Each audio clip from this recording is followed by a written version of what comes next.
Hi, my name is Tim Rains. I'm the AWS Cybersecurity and Compliance Leader for EMEA. Welcome to In Conversation with Harrman Cybersecurity. Tanya, welcome to the show. Thank you for having me, Tim. So Tanya, one of the things our customers are all asking about is GDPR and GDPR compliance. So tell us a little bit about yourself and about your company, and then we'll get into some of the GDPR questions and challenges that your customers are having. Sure. So Harrman Cyber focuses on the insider threat element of GDPR and being GDPR compliant. So we look at it from three angles. We look at it from reducing insider threat from accidental error, which may leak data and breach GDPR laws. Then we look at it from accidental threat, and then we look at it from a malicious attack and activity on an organization.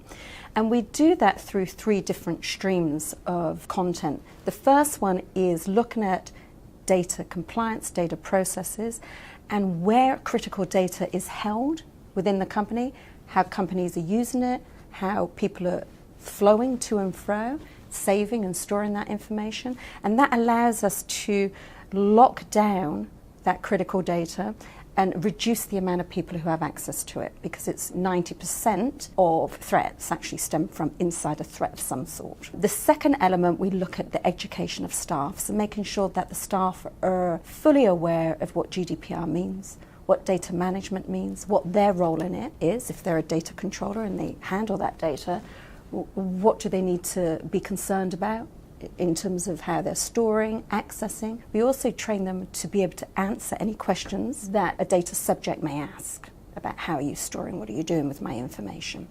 And then finally, we look at using machine learning to predict insider threat from a malicious activity perspective. And we do that by using companies' existing data sets, pulling it all into a machine, an algorithm, which allows us to work out what's going on so that they can intervene before an insider threat occurs. Oh, very cool. I talk to a lot of customers that are also concerned about insider threat. So that seems like a very interesting pivot and one that a lot of people are interested in. So what kind of questions and challenges are your customers having around GDPR? So under GDPR at the moment, I think those challenges fall into two streams, whether you're a small to medium business or whether you're an enterprise. And this is from an insider threat perspective. Small to medium business, we're finding that they're a bit confused. Does it apply to them? Does it not apply to them? Do they need a data protection officer? What should they be telling their clients? What can they process? How do they process it, etc.? So we're finding that they're confused. And from an enterprise perspective, there's two areas that we're coming across.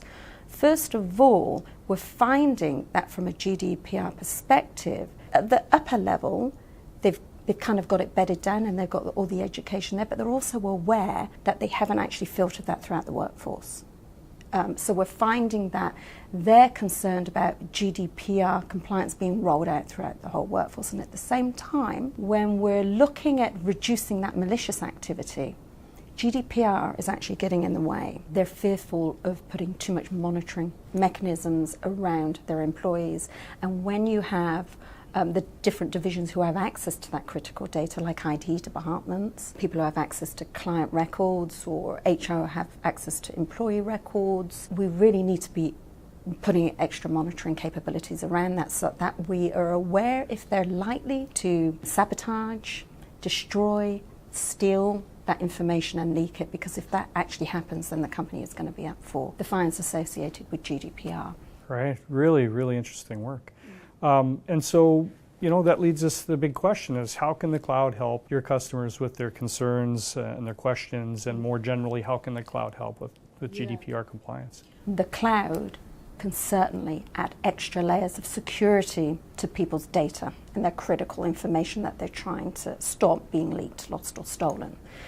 And the reason that can happen is because the amount of money and experience that cloud providers like AWS put into their infrastructure, companies cannot duplicate that, right? Because companies' core business proposition is not building out a secure, AWS platform. Their business is something else, but they need cloud service providers like yourself.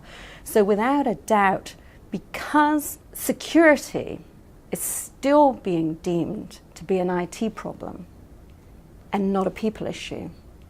Companies need to make sure that they've got their critical data locked down, and that's where cloud services come into play. Great. Kind of a bonus question. So as you look out over the next 18 months, what do you think customers are going to be looking for in terms of GDPR help? What kinds of questions are they going to be asking you, and where do you think the real focus will be?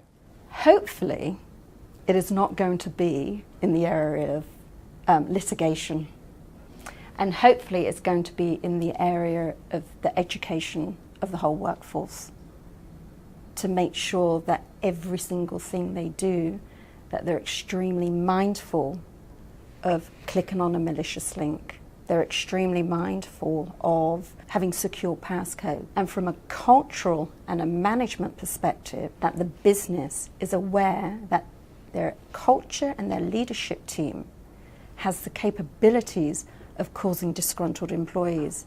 And until that is managed effectively and monitored, they're continuously going to be playing catch-up and detection and recovery, as opposed to preventing such attacks happening.